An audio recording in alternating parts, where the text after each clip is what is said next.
माझे नाव सुमती. आमचा मोठा बंगला आहे. गेली 2 वर्ष मी त्या बंगल्यात एकटीच राहते आहे. माझा नवरा कामानिमित्त बाहेरगावी गेला आणि तिथेच स्थायिक झाला. सुरुवातीला एकटेपणा खूप बोचायचा. घर मोठं, खोल्या मोठ्या, पण मन मात्र रिकामं.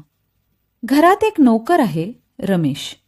तो बागेतील झाडांची छाटणी करतो, साफसफाई करतो आणि सगळी कामं मन लावून करतो. दिसायला तो खूप देखणा होता. मेहनतीमुळे त्याच्या चेहऱ्यावर एक वेगळीच चमक होती. हळूहळू आमचं बोलणं वाढू लागलं. सुरुवातीला फक्त कामापुरतं बोलणं असायचं, पण मग चहाच्या वेळेला 2 शब्द जास्त व्हायला लागले. एकदा मी त्याला विचारलं, रमेश, तुझं लग्न झालंय का? तो हसून म्हणाला, नाही मालकीणबाई, अजून नाही. योग्य व्यक्ती मिळाली नाही.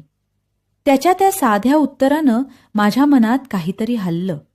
मीही नकळत त्याच्याशी माझ्या एकटेपणाबद्दल बोलू लागले. तो शांतपणे ऐकायचा आणि म्हणायचा, तुम्ही एवढं मनावर घेऊ नका, मी आहे ना इथे. त्या शब्दांनी मला आधार मिळाला. आमच्यातील अंतर दिवसेंदिवस कमी होत गेलं. नजरानजर झाली की हसू उमटायचं, हात नकळत स्पर्शून जायचे. एक दिवस मी म्हणाले, रमेश, तुला कधी वाटतं का की आयुष्यानं आपल्याला थोडं जास्तच एकटं ठेवलंय? तो हलक्या आवाजात म्हणाला, हो, पण कधी कधी कोणीतरी भेटतं आणि ती पोकळी भरून निघते. त्याच्या त्या वाक्यानं माझं हृदय जोरात धडधडलं. त्या दिवशी आम्ही दोघेच घरी होतो. घर शांत होतं. वातावरणात एक वेगळीशीच ओढ होती.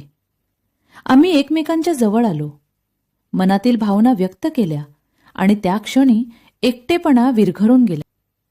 त्या दिवशी आम्ही दोघेच घरी होतो आणि आम्ही खूप मजा केली. त्याने मला नवऱ्याचं सुख दिलं.